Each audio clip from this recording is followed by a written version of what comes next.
as we mentioned, the White House announced today that it's refusing to participate in the Democrats' impeachment proceedings. White House counsel Pat Cipollone writing, House Democrats have wasted enough of America's time with this charade. Adopting articles of impeachment would be a reckless abuse of power by House Democrats and would constitute the most unjust, highly partisan, and unconstitutional attempt at impeachment in our nation's history. Joining me now, Congressman Tom McClintock of the House Judiciary Committee. Congressman, what are House Republicans planning for Monday, next week?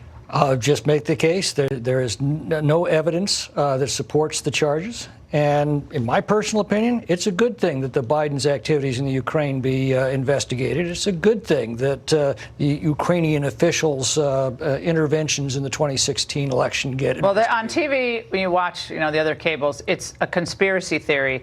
And you're saying this is part of the Russian disinformation campaign. That's what's been repeated over and over again. But it's not a theory. Alexandra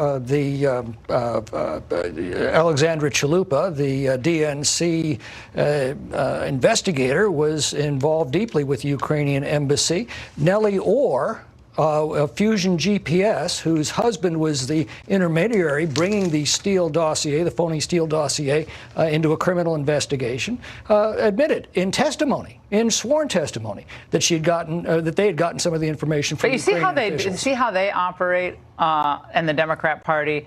They brand something a conspiracy, and there are conspiracies, and there's the things that are just not true, and that's fine. We'll find those out. But when they're actually just legitimate questions, they just brush them off because they involve the Bidens.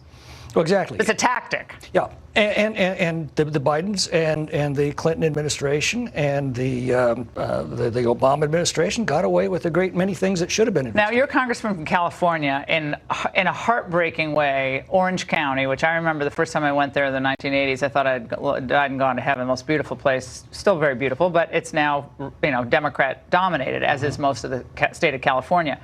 The Republicans have a chance of winning those seats back in Orange County because of these Democrats that are not working with the president. Well, that's the whole point. And I think that's going to be true across the country. You've got a lot of Democrats who campaigned as moderates. We're going to reach across the aisle. We're going to be problem solvers. And people are now starting to realize those are the very Democrats who have enabled the radical left to seize control of the House and put the country through what it's going through. So the answer is yes. You think the Republicans can flip back those seats? I think it's going to be very hard for any Democrat to claim they're a moderate when they've been enabling the kind of things we've seen out of Nancy Pelosi and the radical left in the House of Representatives. Congressman McClintock, it was Chuck Todd today who described in, bizarre terms, how you and other Republicans defending the president are conducting yourselves. Watch.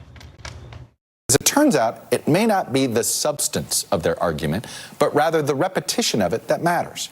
A recent study found that when people are exposed to the same false information multiple times, they become numb to it. So even if they know the information is false, it just doesn't sort of register that way anymore. The more we see fake news, the less fake it becomes. Disinformation is a danger to democracy. You see? Well, he's absolutely right. From the media. Russia, we've heard for years. And when it was investigated with millions of dollars, 22 months, and all of Mueller's investigators, they could find no evidence to support that. And yet the Democrats continue to repeat that lie. So Todd was right in that respect. He's just pointing his finger in the wrong direction. Yeah, that finger perhaps should be pointing back at NBC. Great to see you, Congressman. Thanks for being here. And good luck next week. We're going to be watching.